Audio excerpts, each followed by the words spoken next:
রাত্রিবেলা 9টার দিকে সে ইন্তেকাল করে। আল্লাহ পাক যেন তাকে বেহেশতে নসিব করে। বাবার মৃত্যুশয্যায় পাশে না থাকা স্ত্রী রিয়ামণিকে বয়কট করলেন হিরো আলম। দেশের আলোচিত কন্টেন্ট ক্রিয়েটর আশরাফুল আলম ওরফে হিরো আলমের পালক বাবা আব্দুর রাজ্জাক মারা গেছেন। মঙ্গলবার ঢাকার একটি সরকারি হাসপাতালে রাত 9টায় তিনি শেষ নিঃশ্বাস ত্যাগ করেন। মৃত্যুকালে তার বয়স হয়েছিল 75 বছর। পালক বাবার মৃত্যুর সংবাদটি হিরো আলম নিজেই গণমাধ্যমে নিশ্চিত করেছেন। এদিকে জীবনের শেষ সময়ে পালক বাবার পাশে না থাকায় স্ত্রী মডেল রিয়ামণিকে জীবন থেকে বয়কটের ঘোষণা দিয়েছেন হিরো আলম। আব্দুর রাজ্জাকের মৃত্যুর সংবাদ নিশ্চিত করলেও রিয়ামণির বিষয়ে কোনো কথা বলতে রাজি হননি তিনি।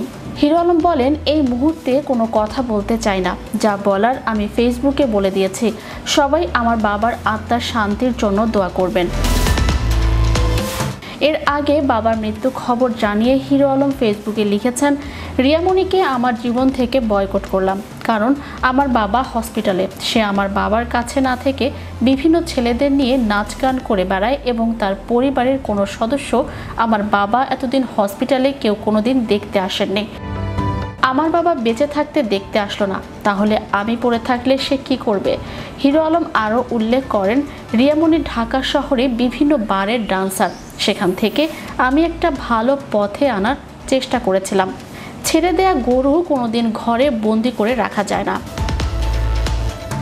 খুব শীঘ্রই মায়ামণি, রিয়া তারা যে কত খারাপ বুঝতে পারবেন আপনারা। একসঙ্গে কাজ করতে গিয়ে রিয়ামণির প্রেমে পড়েছিলেন হিরো আলম। সে কারণেই দ্বিতীয় স্ত্রী মডেল নুসরাত জাহান হিরো আলমকে ডিভোর্স দেন। পরে হিরো আলম রিয়ামণিকে বিয়ে করেন। তার সঙ্গে জুটি বেঁধে বেশ কিছু কাজ করছেন হিরো আলম। এদিকে মঙ্গলবার রাত 9টায় রাজধানীর একটি সরকারি হাসপাতালে চিকিৎসাধীন অবস্থায় মারা গেছেন হিরো আলমের বাবা আব্দুর রাজ্জাক। তিনি শৈশবে হিরো আলমের অভিভাবকত্ব নেন। হিরো আলমের প্রকৃত বাবা মারা যান 2017 সালে। আব্দুর রাজ্জাকের মৃত্যুর সংবাদ নিশ্চিত করে হিরো আলম বলেন, সবাই আমার বাবার আত্মার শান্তির জন্য দোয়া করবেন। চ্যানেল 52 বিনোদন ডেস্ক। আল্লাহ পাক যেন তাকে বেহেশতে নসিব করে।